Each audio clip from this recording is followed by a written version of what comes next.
Hi everyone. So I just got through reading a post that someone made about the dilemma that I think a lot of different pagans go through, which is whether or not you should trust explicitly and completely the the originators of the myths that we kind of build our practice off of, and look at those myths about the goddesses and the gods that we worship as being literal or as being um, canon or whatever you want to call it, as being the one and sole way to identify these different spiritual energies in our lives, or whether or not we should be really focusing on our intuitive connections with the energies around us and our own personal feelings on matters. And it creates a lot of arguments, I think, within the community because I think some people are very intuitive and are very much into just opening themselves up to whatever feels natural in that moment, um, and really just sort of embracing the the influence of the energies around them. Whereas other people, I think, are a bit more scholarly. They take the myths very literally, um, and they take the ideas about the different deities that I think a lot of us worship very literally as well. Um, and I think if you go too far onto either side, you're kind of putting yourself into a predicament. I think if you focus solely on what the myths are trying to tell you, first of all, I think that you're going to find your spiritual practice to be lacking, simply because, especially for a lot of different deities, for example, a lot of the deities in Norse mythology, there simply is just not enough information on them to build an entire practice off of that, or at least solely off of that, I should say. Um, but also, I think that you need to understand as a historian, because that's what we all are. We're historians. We're looking at the past. We're digging into it and trying to understand it. And because of that, you need to understand that the times in which these myths were created are completely different. The people who were in power back then, not always are still in power now, but were much more, I think, it was a different kind of power where it was much more universal, I think, than it is now. Now we have social media. We have there's simply too many people to keep a rein on all of them completely, I think, like so many people tried to do back then, such as tyrannical kings and different popes and things like that. People who tried to really leash people's religious beliefs and political beliefs. Now, like I said, we have social media. We have ways of reaching out and connecting with other people who face similar oppression and have similar beliefs, and it's a lot more difficult to quiet us. Back then, you know, it was easier for people in power to make sure that those without power were more silent.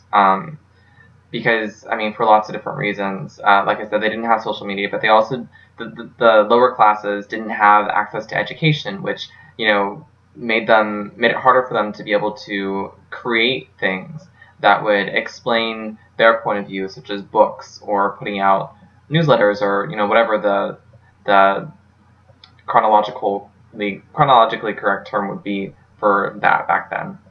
And so you had a lot of people who were in power and spreading information about their religions, and it was very patriarchal.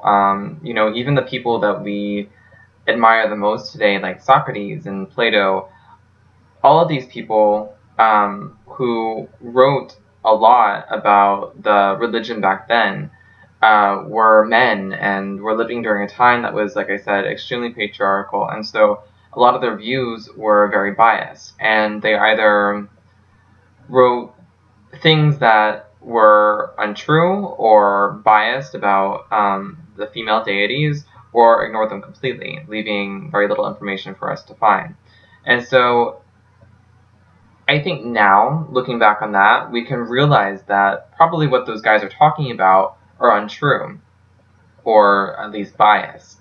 But there are very few sources left for us to discover what might be unbiased information about these deities created by people who were the originators of these deities and these myths. And so that leaves us to find other ways of connecting to them and figuring out other points of views and trying to understand different aspects that might not have been completely shown by the, sexist originators. So yeah, and I think that if you are going to be someone who considers themselves involved in social justice, who considers themselves to be someone who fights the oppressor, who fights the system, who is a revolutionary, which I think a lot of pagans do, then you also have to accept the fact that people need to be able to find different ways of connecting to deity outside of the original source, outside of the myths.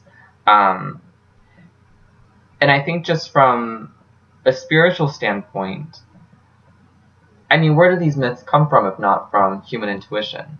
If not from this wellspring that we all have inside of ourselves that reflects what we see in the world in a way that is symbolic and that makes sense to our subconscious, that aligns the subconscious with the conscious. What else are these myths than just a direct after effect of millions of different people looking into themselves and finding God? And so if you look at it that way, I mean, the same thing is happening today. People are looking into themselves and finding God or finding goddess, and just because they're doing it more recently than the people who created the myths did it, doesn't make it any less real or any less valid. Because they're essentially doing the same thing that the people who created the myths did before they created the myths.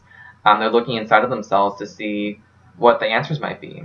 And I especially think that if you are looking at it in a pantheistic kind of view, where you see the all as being God, then you're also seeing that what is inside of you is where you can find divinity, because divinity lies within all of us. And so it's the subconscious, it's the unconscious, it's this continual digging into the deepest parts of ourselves that is really going to lead us to deity, I think, ultimately.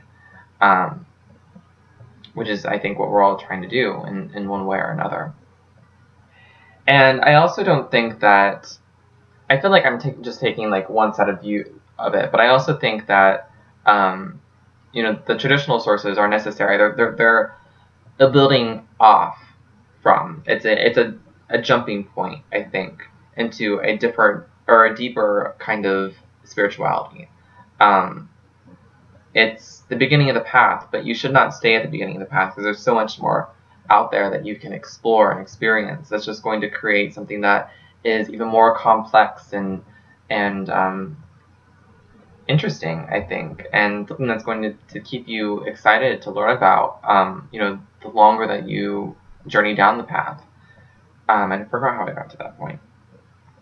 But anyway, I also feel like there's this stigma against people who are maybe more intuitive with their spirituality, and who individualize their spirituality to a point where they have very specific relationships to different gods and goddesses that maybe don't align with some of the relationships that other people have with them.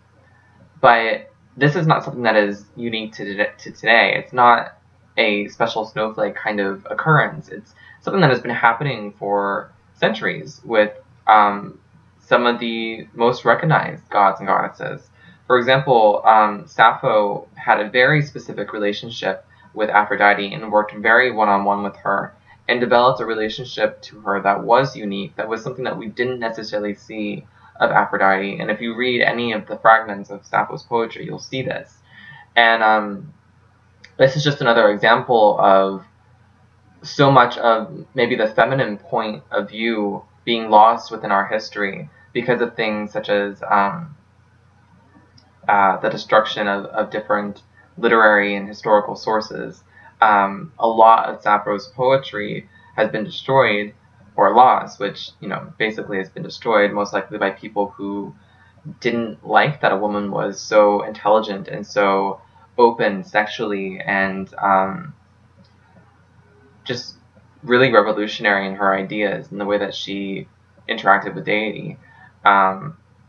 You know, these are the things that we've lost, and we just have a sample, a little fragment of it with Sappho that just shows us the possibility that was out there of all the different points of views from women, from the oppressed classes, from gay men and women. I mean, there's just so much that we've had lost to history, and I think it's a disservice to yourself if you don't let yourself try to explore those lost fragments of our spiritual past. Because it's all in there, it's all inside of us. That's where it all came from to begin with. You just have to open yourself up to it, I think. And, you know, try to be a little bit dogmatic about the different beliefs that people have. Because I think that gets us into a lot of problems with our interactions with other people. So, yeah. I guess that's really all I had to say about it.